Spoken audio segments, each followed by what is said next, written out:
Tetapi adik-adik, saya minta tolong sangat-sangat. Saya minta tolong ni, boleh tak tolong saya?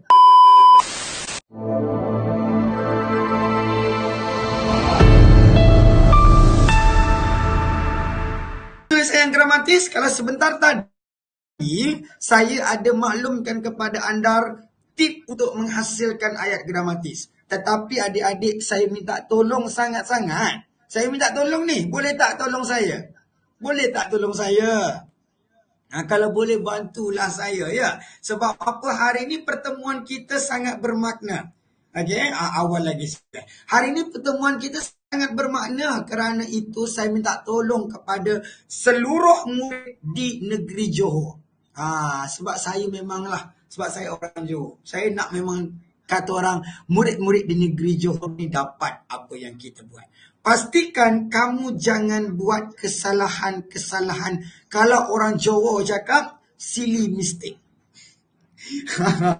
Orang Jawa cakap silly mistake, dek. Orang London kata kesalahan-kesalahan tu.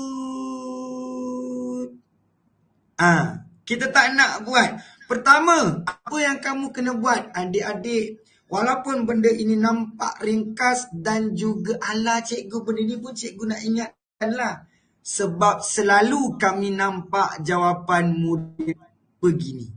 Mulakan ayat dengan huruf kecil. Itulah kata orang Jawa kata silly mistake. Kita tak nak cikgu Jawa ke? Ya Allah, ya Tuhanku. Muka makan macam Brad Pitt macam ini cakap saya Jawa ke? Faris Haikal, awas ya, memulakan peperangan atau macam mana ni?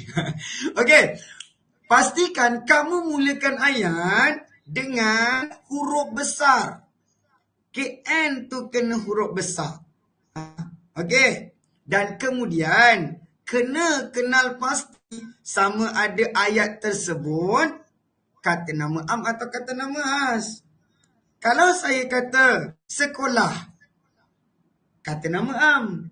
Tetapi kalau saya kata Sekolah Menengah Kebangsaan Bukit Gambir, nama sekolah tu secara spesifik, jadi kata nama khas.